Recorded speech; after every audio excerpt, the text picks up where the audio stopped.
Indrutę pažįstu kokius 7 metus, nes kokius 5 metus teko kartu dirbti. Atėjo mergaitė baigus profesinę mokyklą, virėja, padavėja. Ir buvo praktika, mūsų įmonėlė buvo dar kokie 2 darbuotojai.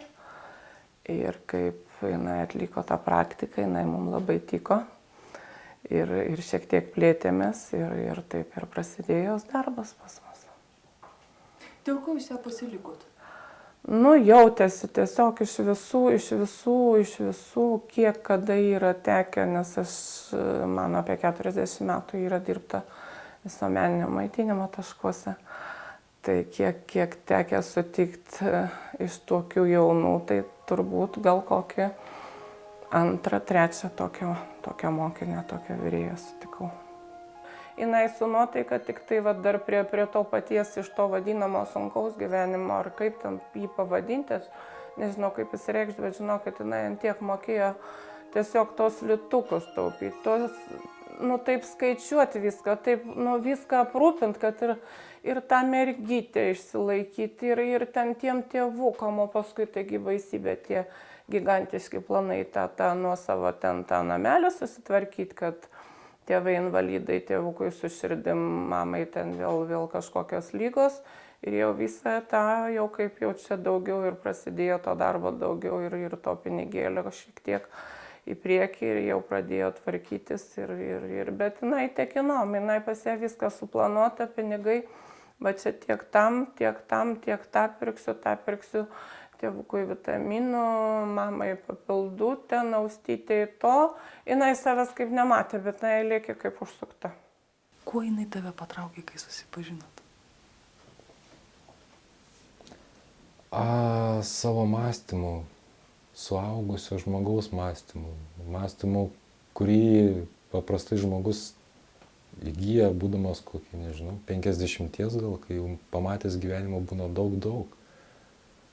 O jie jauna mergina ir turinti tokią patirtį gyvenimišką ir tokius tikslus. Netgi aš jau save skaičiau tokių sąlyginai brandžiu ir jau mačiusi šiltą ir šaltą, tai kad pagalvojau, kad visgi Vaidai dar tau reikėtų daug pagyventi. Kad taip mąstyti. Tas būtent užsibrėžtų tikslų siekimas ir to tikslo žinojimas gyvenime, kaip pas daugelį dabartinių mergaičių. Taip. Visai kitos vertybės. Aš dėl to ir sakau, kad minties galia yra viskas, o aš tikiu, kad aš pasveiksiu, tai Taip ir bus. ir taip ir bus. Aš pasveiksiu, tai aš sakau, aš turiu dėl ko, aš kažkaip nežinau. O dėl to, kad aš noriu gyventi, aš noriu vaikus auginti, tai aš manau, čia kiekvienos motinos Jaunas žmogus.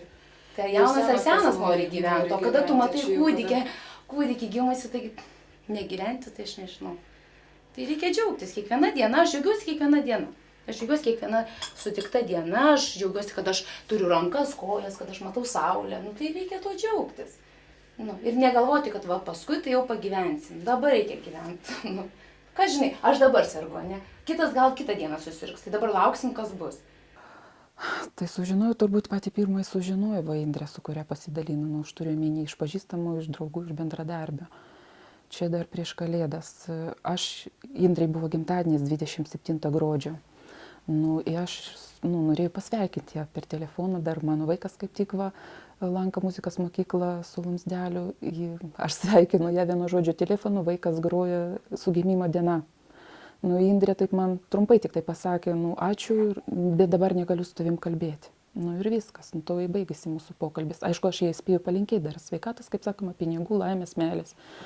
Kitą dieną, kada jai paskambino, pasirodo, jinai pasakė, tavo man žinia, sakė, mane operavo. Bet aš dar nesupratau, kuo operavo, ką, kaip. Paskui jinai grįžo iš Kauno, čia jau buvo gal po porą dienų, jinai kaip grįžo po tos operacijai, kada jai paėmė tą biopsiją. Ir pasakė, kad taip, sakė, kad yra tokia prognozė, bloga prognozė, kad turbūt, sakė, ta bloga liga.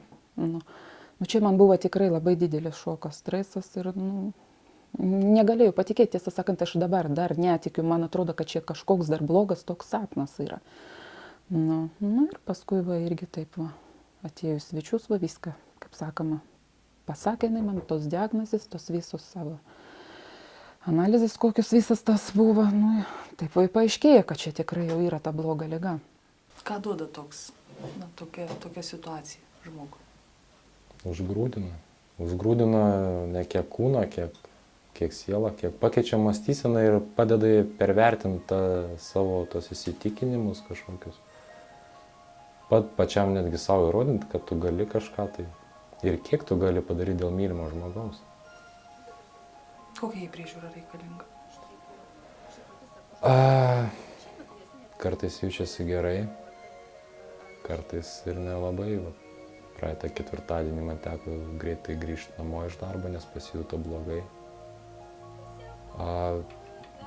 Suprantat, kada žmogus jautiesi visą laiką blogai, tai arba tu guli ligoninėje, arba gali tada suplanuoti taip, kad kažkoks prižiūrintis asmo visą laiką būtų, galų galę samdyti kažkokį žmogų, kuris ateina tuo laiku, kai tavęs nėra namuose ir prižiūri, tačiau kai tokios bangos užeina, tai vėlgi labai sunku. Atrodo, iš ryto atsisveikini, viskas tvarkoja, gerai jaučiasi, o po pietų tas stipriai pablogėja. Ar taip tankiai nutinka? Praktiškai kasdieną, bet kadangi nelabai turim, kas galėtų pastoviai būti, tai taip ir žaidžiam. O su kokia Indrė kaip dabar pati reaguoja į viską? Ar jinai pasikeitė su šitą ligą? Gal nuskambės kiek keistai, pasakysiu, kad ne. Kai buvo tvirta, taip ir liko. Kai buvo siekiant užsibrėžtos tikslo, taip ir liko. Tikslai nepasikeitė, galbūt kažkiek tai ta liga pakoregavo tuos tikslus, link kurių mes ėjom, link kurių jinėjo viena, dabar su manimi jau kartu. Tai įvedė liga korekciją, kažkiek pristabdė. Vėlgi, aš manau, jį tvirta, labai tvirta yra ir tos visos negandos, tai yra tik tai laikinos. Viltis, su jiemis gyvenam. Kad mes nepapulsim į tą 20%, kurie neišgyja. Tokie, kaip aš sakau, periodai buvo. Pirmiausias toksai nugąsdinimas, iš tikrųjų, toks šviesiai tiesiai, kad gali būti. Po to, nesakau, tada, kai grįžau namo, tai taip žiūriu į vaikus ir galvoju į vyrą, galvoju, Dieve, nejaugi tai bus. Bet, tokia viltis. O po to, kai jau atsakymo tas 10 dienų, tai buvo kaip amžinybė. Tas 10 dienų laukimo. Ir, tokia viltis, sakau, gal ne, dar vis taip. Ir kai paskambinau ir telefonu pasakė, kad sako, taip, jums diagnozuota Hodžkino limfoma, o dėl stadijos viską ten dar tyrimai bus. Tai sakau, žinokit, tada toks, kaip pasakyti, jausmas, taip, tai tau yra. Ir tada toksai, sakau, kaip, nežinau, sukyla stulpas toksai, sakau, tada taip gerai nublioviau, kai aš vadinu, tokį visą nuploviau ir ką. Ir iškart pirma mintis - stoti į kovą. Nepasiduoti ir eiti pirmin. Ką būtų mamytė turėjus daug pienelio? Ką darysi? Džiaugiuosi, kada nors tiek laiko pamaitinau. Norisi nugyventi tą ilgą gražų gyvenimą ir senatvėje besisupant krėslę, gerti arbatą, žiūrėti krintančius lapus už lango, laukti anūko ar proanūkio. Ir netgi mes su Indre kartais pašnekam ir įsivaizduojam jau tą vaizdą. Indre, tu laiminga? Taip. Aš laiminga. Ir tikiu, kad viskas bus gerai ir būsim dar laimingesni.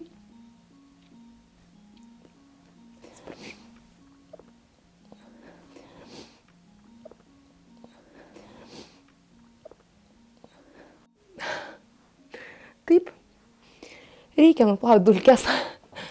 Kai aš sakau, reikia nuplauti dulkes, kad vėl kelias būtų šviesus ir vėl eitum į priekį.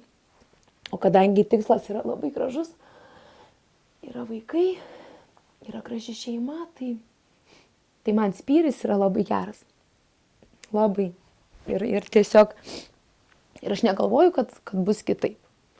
Aš galvoju, kad aš pasveiksiu, aš privalau pasveikti, aš turiu vaikam atiduoti viską, ką galiu ir tiesiog gyventi gražiai, laimingai, ilgai ir negali čia būti jokių dar, tai aišku, būna, kai esam žmonės, būna ir tų minučių tokių, kai sakau, vat, pasižiūri vaikus ir sakau, pačios pirmos tos, va, kai buvo diagnozė, ten viskas, tai taip, Dieve, taip suspaudė širdį, galvoju, nu negi dievulis dabar mane paims. Nu, tai taip, suprantat, žiūri vaikus ir labai skaudu tada. Bet paskui tas toks ryžtas, viskas ir jokių čia blogų minčių, aš negaliu sau leisti čia dabar nei žliumbti, nei čia verkti, nei čia. Aš tiesiog turiu eiti į priekį ir viskas. Ir jokių čia.